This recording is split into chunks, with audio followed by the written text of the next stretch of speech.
We're rolling. So let's go ahead and start with a little interview. Sebastian, tell us where you are from. Well, I'm originally from Wrocław. I went to the primary school there, junior high there, and to high school. I went to Poznań, where I studied jazz drum set. And later I spent some months in Copenhagen. And then I studied a little in a Wrocław Academy of Music. That's basically where I studied. How old were you when you started studying music? Oh, I was actually 6. I started with piano, and yeah, like a year later, I enrolled in the primary school, which was like regular music primary school. When I was, when I had piano lessons, like a normal piano lessons. The rest is history. I've been studying it ever since. So when did you switch particularly to percussion? You studied percussion before drum set. You studied all Yes, percussion, yes, right? yes, yes, yes. I studied percussion. I was 11. I was 11 years old, and it was quite a big moment for me because my parents bought me a drum set right in the same moment when I switched to classical percussion. So I kind of went both ways, at the same time. And yeah, that was the moment. That was the moment. I was very much into it because of the drums. It actually inspired me a lot. I don't think I would have been that inspired if not for the drums that I got. But you were playing percussion already. Your parents bought you drums, It and was in the the same drums moment inspired actually. you to learn more about Yes, about yes, both, right? yes, absolutely, Okay. absolutely. I think the drums were like a motivation, exactly. Very serious motivation, especially for like snare drum. This is quite crucial. This is very important to to learn your snare drum. I was actually stumbling upon a lot of things that were stopping me from progressing on the drums because of the snare drum. Like a lot of obstacles, but with the help of a classical percussion, a classical approach, I managed to push through. So when did you decide to become a professional musician? Well, I guess it was never a decision. Both of my parents are professional musicians. I grew up with like in a musical environment, and it was like always obvious. I can't recall making a decision. It was always the thing. But I'm working at Capitol Theater of Music. That's my primary job, and obviously it's all like paused right now. So Okay, so I will turn it over to you and you can start your okay, presentation. okay. So we're gonna start. Okay, as you guys can see, this is the first slide, and this is actually a primary thought of my presentation. Drum set as a heart of band of every band actually that has a drum set.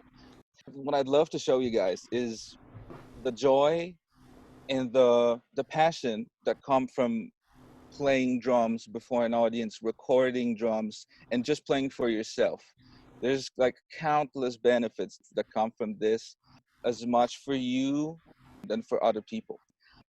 Okay, so we're gonna start with the beginnings, because I wanna just in a few words explain how it all started, um, if in this moment. But as you can see right here, we have a military man and with a very deep snare drum, and these kind of drums started it all, because drum set is pretty much like the base of a drum set. One of the two bases is a snare with wires, and wires started to appear. Well, they were developed the most in the 18th and 19th century, with this kind of drums on a parading marching corps within the armies, like marching armies. It was to signal the marching, and it was to put the marching into the rhythm. And this is one of the reasons. So we have one of the bases, that is the snare drum with the wires, a deep one for now, and the other one is this, because music, rhythm, groove, it has been with us, well, pretty much ever since. As you can see here, you can see like guys playing on djembe, traditional African instrument used to play grooves like traditional rhythms. And basically what drums are today is the combination of those two things. So, Western snare drum, Western instruments with the African, that kind of approach. So we're gonna go with a little bit of history, just a little bit. So as you can see here, we have some early drum sets. the very drum playing as we know that today, of course, the way of doing it was a little bit different. The drums were a little bit different than what we have today. But what you see here is one of the precursors. The name of this drummer is Chick Webb. He was one of the guys that started the process of having drums around, developing this. And as you see, we have two examples of classical drum sets, like big bass drums, snare drums, which as you can now see, they're much shallower. And we're gonna go with a little example so you can see how it worked, how that original drumming came into being.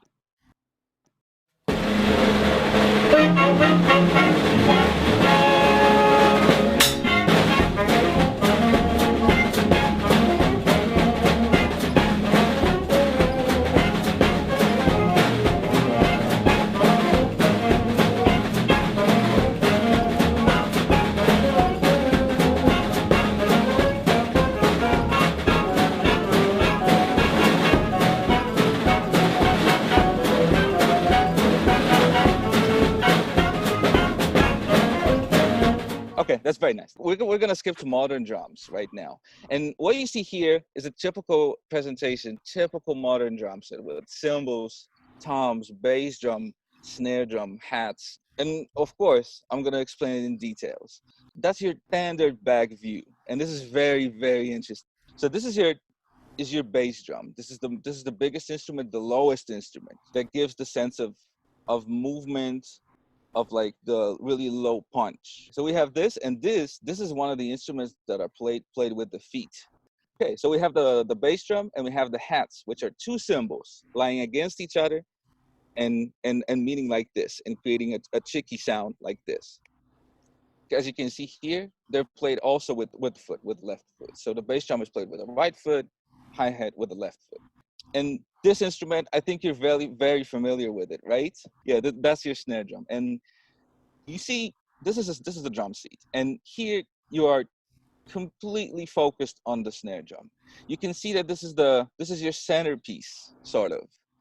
Actually, all the rest comes out and of the snare drum. Like this is your basis for your technique, for your strokes. This is your like base of orientation. Okay, and this is the most important instrument. I actually, these two instruments, the bass drum and the snare drum, because this creates like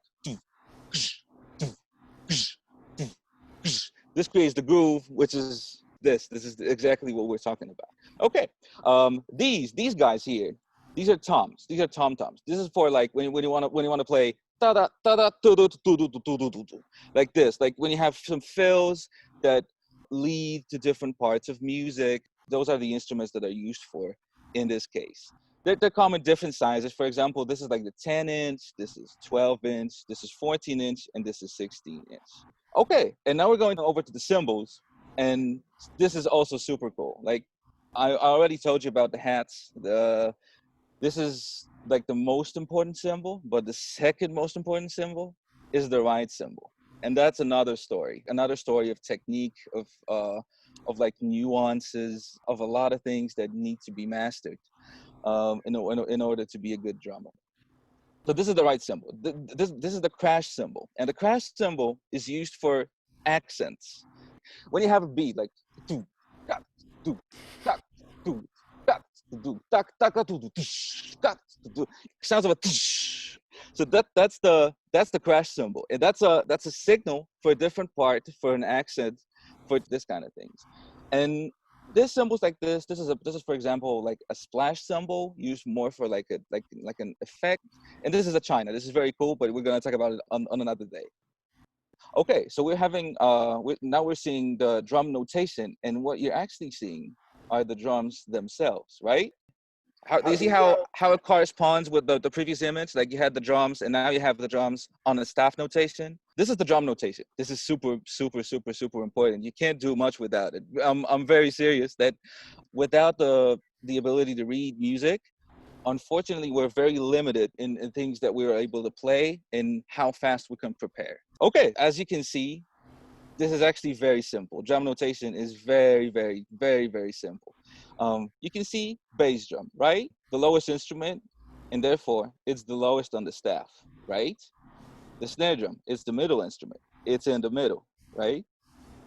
The hats They're higher pitched, so they're high. It all goes like a wave, like from low to high, and it's for me it's very very intuitive, as well as the right cymbal, toms, right? This like the tom notation varies a bit, but these guys like bass drum, snare drum, hats, they're pretty much in the same place all the time. This is pretty much a drum set depicted on the staff notation, right? So it's easy to capture. So moving on, this is your standard. This is like the standard drum notation that everybody uses. So you have your staff again. So this is not very much different from your regular notes, like on a xylophone and on snare drum. This is pretty much the same. Just the just the notation is slightly different, but not that much. You see, we saw the hats just under the fifth line, and there it is, right? We have the hats, we have the bass drum, just right here. We have the snare drum just in the space. Okay, so yeah, that's pretty much it. And now we're getting to something pretty interesting because a lot of the times there's not enough time either to prepare a professional notation, or you're in the situation that you have to prepare yourself quickly, or even just not so much rehearsing before the concert. Then you need to be able to prepare yourself a map, more of a map. And as you can clearly see, this is my notation, just as a guidance, just as a map for me. And it works brilliantly in situations like this. And actually, the notation is pretty much the same. As you can see, there's a bass drum, there's cymbals here, again, bass drum, snare drum. It's just that generally in playing drums, the most important thing is groove. So groove is a thing that happens all the time. So let's say I have a song. This pretty much never stops, right? That's why I have here a number 8, which just means 8 bars of this. Yeah, so that's my standard usual map. Okay, and this is just a little more elaborate, but it's pretty much the same. You see 8 bars of groove, some accents. Like this means that I have a pattern on the bass drum, like a rhythm that I have to play, but on top of the groove. So I have to keep the groove, but I have to also play the accents. And this is just like a reminder of a thing that I learned before, that I don't necessarily have all the information, because this is a little bit different from what you do on a classical percussion, because usually you're playing notes, like the written notes, right? You're just reading them, playing them. In drums, it's a little bit different. Like you're playing a groove, and you can, it's pretty much your groove, not rather than notes, like exact notes. But of course, it all needs to be within a frame and needs to be very solid. Yeah, that's why I'm having a map, more of a notes, because I can allow myself to do this. So these are Yeah. repetitions. These are representing repetitions within your phrasing of Yes, your song. yes. This is just repetitions. This is just 8 bars. That's just that. Yeah, and that's exactly the same. So like I have 8 bars repeated, and I also have like side stick, like which means specific playing method, which I need for this part of song. But here, as you can see, there's a snare written, and it means that I just have to play the snare as it is. Okay? Yeah, and I have, dynamics, accents, like verse, chorus, which is obviously just a verse and chorus. That's what it is, right? So it's actually pretty simple. It's just a little system that keeps guidance. So we do have our notation, we do have our drums. So now we have to see with what we can play, okay? Which is also very important. So I'm pretty sure you're very familiar with this, right? With your regular sticks. So this is you know very well how that sounds. This guy is actually pretty cool.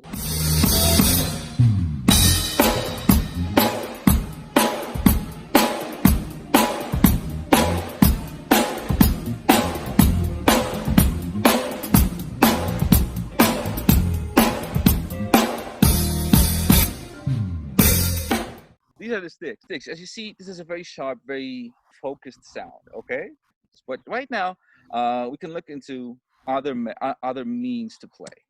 So these are brushes, and that's a whole different story. That's a lot more mellow, a lot more soft sounding situation. Okay, let's look at this. There's a quick presentation of how brushes sound.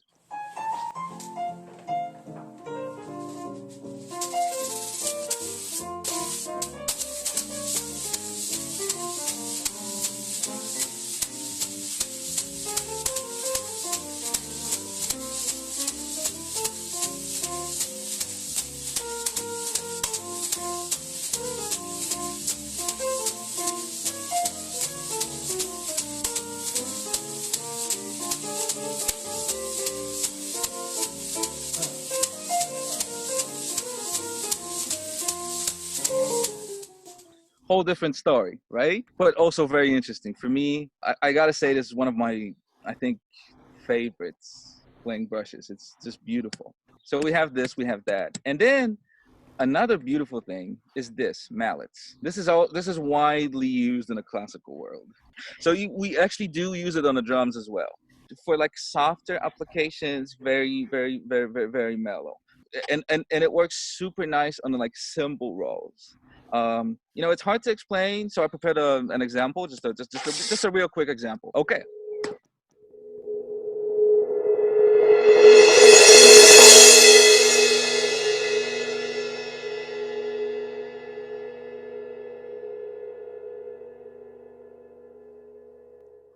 Moving on.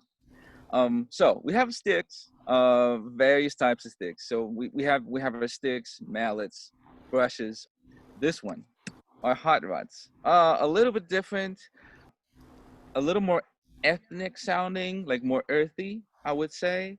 Also very like very widely used in like more ethnic applications. It's also a lot quiet. Like you probably know your like skewer sticks. You know that, right? So this is pretty much a bunch of skewer sticks. It's it sounds like this. Okay, yeah. So we got this.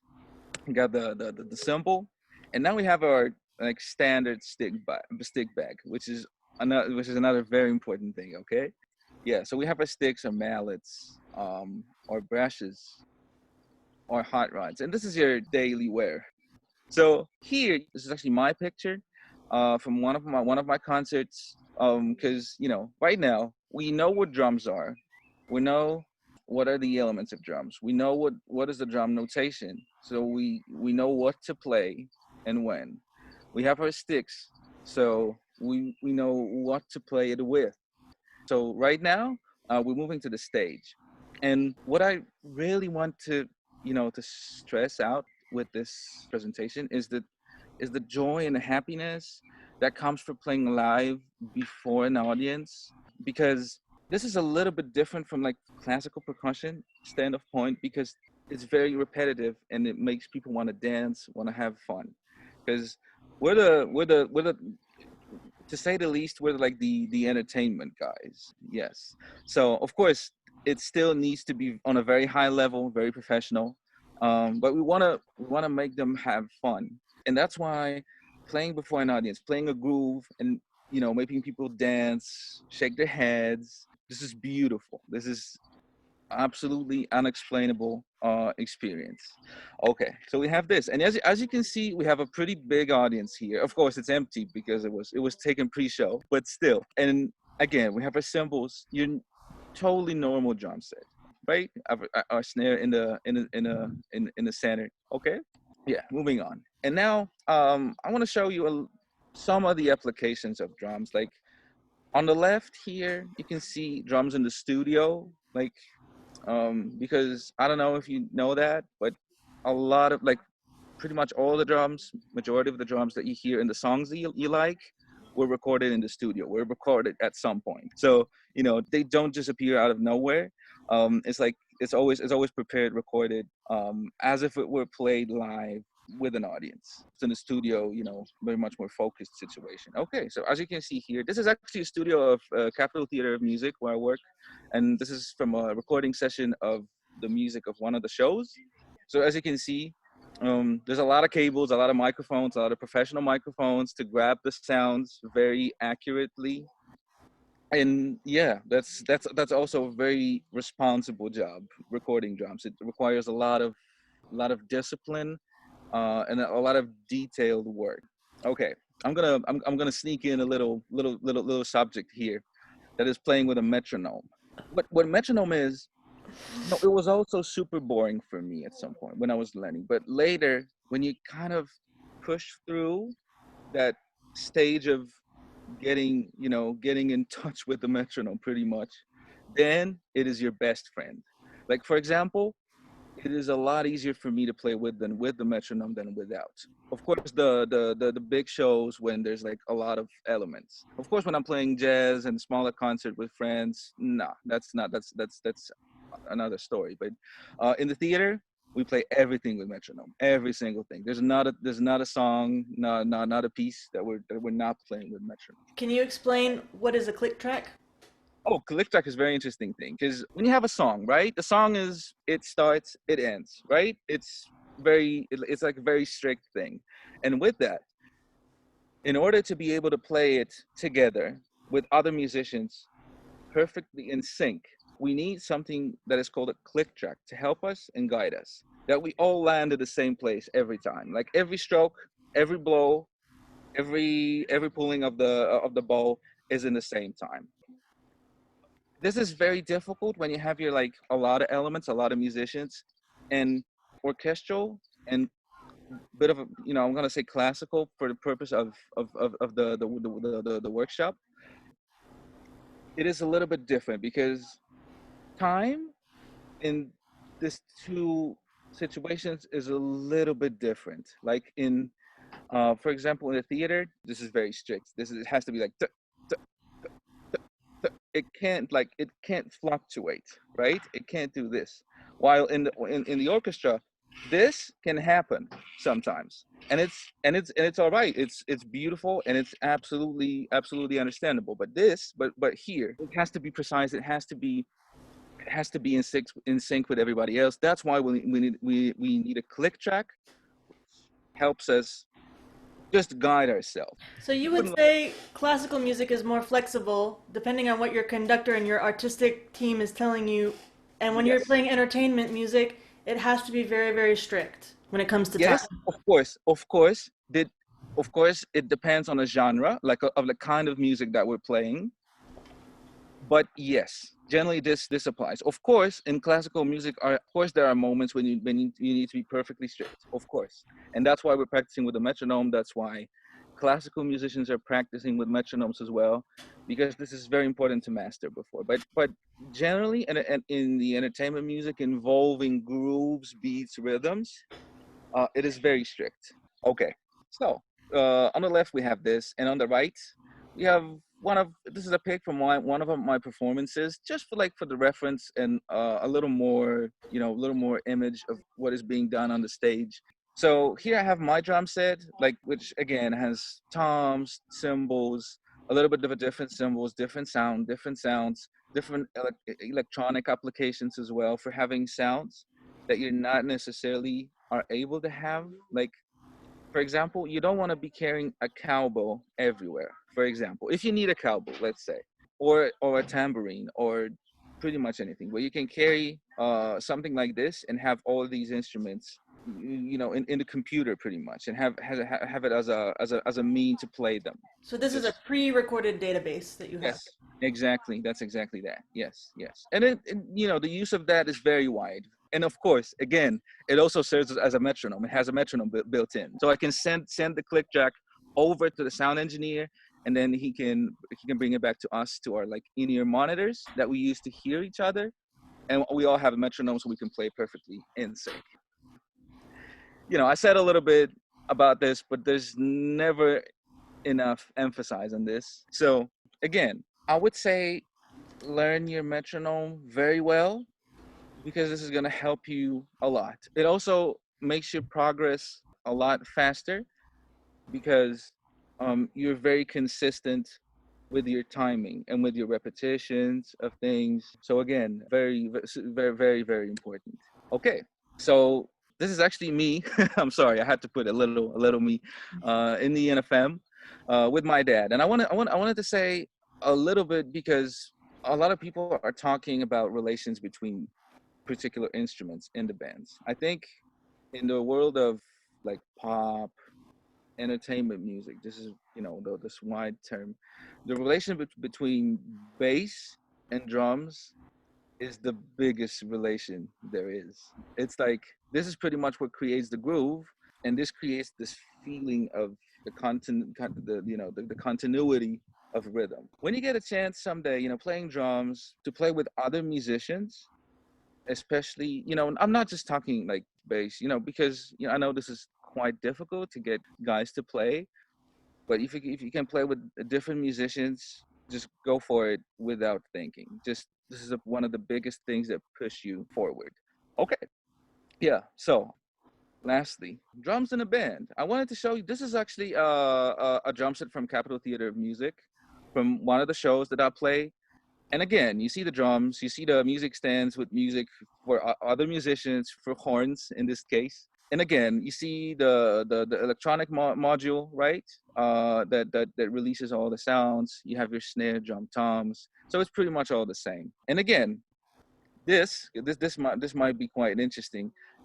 This is an iPad I use for displaying charts, because unlike playing chamber music, classical music, orchestral music, when you're always in a controlled environment, you have your lights pretty much the same, that it is easy to read notes. We need like artificial light, because there's different lighting.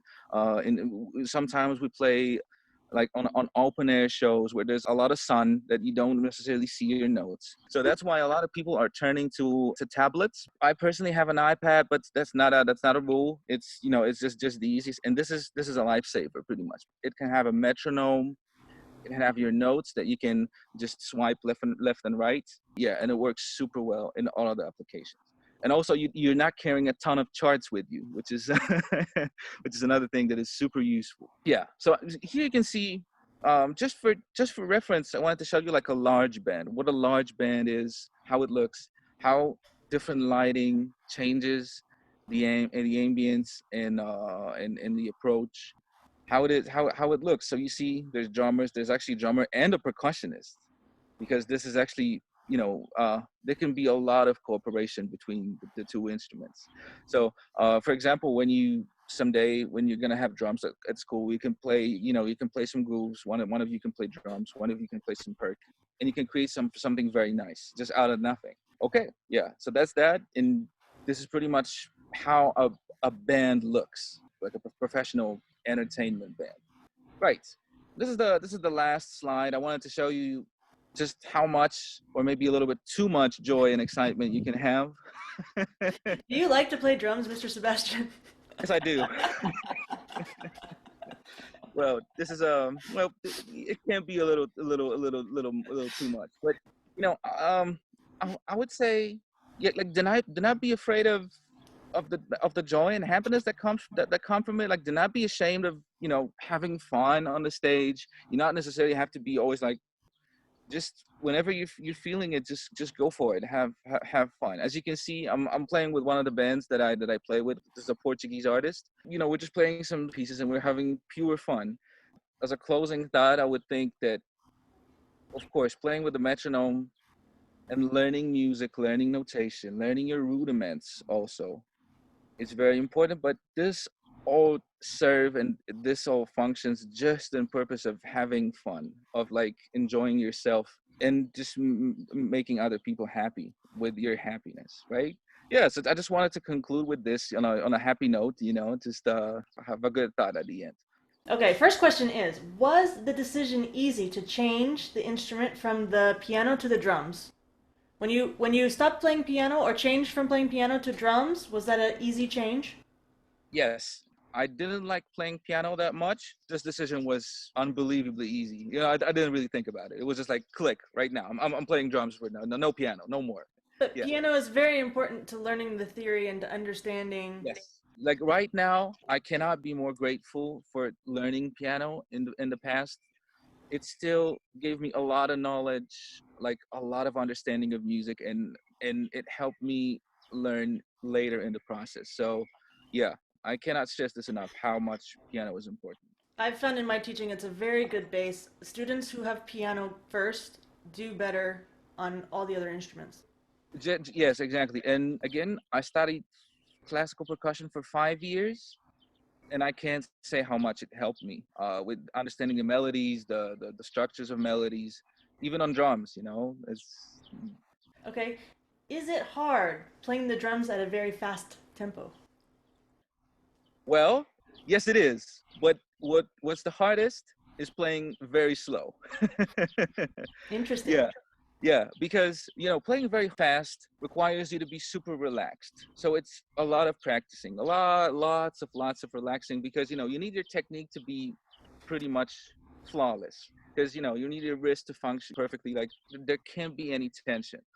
And this is playing fast is a technical problem, and playing slow is a timing problem, which is for me a lot more difficult than technical problems. Just to be perfectly in sync, because playing like is, for me, it's easier to squeeze it in a beat, like while this is a lot easier to fluctuate, right? Yeah, yeah. Okay, another question is, why is mastering the snare drum a requirement to playing the drum set? Because, well, again, what the snare drum allows you to do is to stay relaxed on the drums and have a proper technique and have a proper sound, because you can't really play like this on the drums, right? And on the snare too. You got to be able to relax your wrist, practice your upstrokes, everything like this, because without that, you can't really move around easily, right? You can't do this, right? You gotta be able to have this, and rudiments in technique and snare help you a lot. And just just as a reference, things like rolls, you need to learn them on snare drum first. Like there's no other way. Like the drums it's way more difficult. Like the toms, for example. So the snare drum is your absolute are your basics.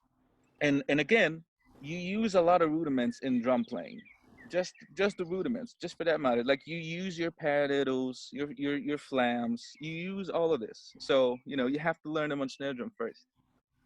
I've heard it described before as a child, for example. If a child cannot walk well or run well or dribble the ball, how can they play basketball? Absolutely right. Yeah, on point. The same. Absolutely. It's pretty much learning how to walk. Snare drum, yes. And you can't have drums without the snare drum. I mean drum set, right? You can't have a snare drum without the drums, but it doesn't work the opposite way. Yeah. All right, one more question. What's the essential number of instruments necessary in order to call it a drum set? That's a good question, because for me it just requires two: bass drum and snare drum. What differentiates it from multi-perk kit is the positioning, because with the multi-perk you're usually standing, while on drums you're usually sitting.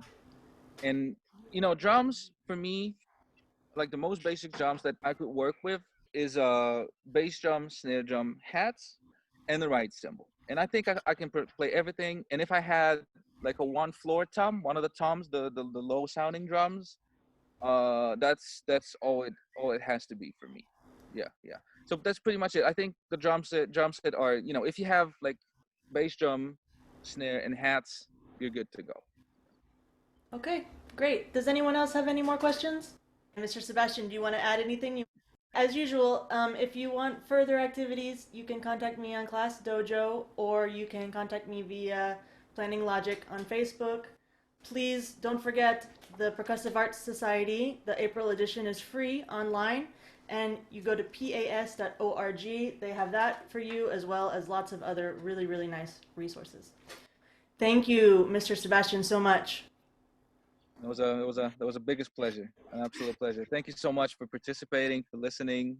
Very happy. Thank you so much. Thank you, everybody. Thank you. Bye bye.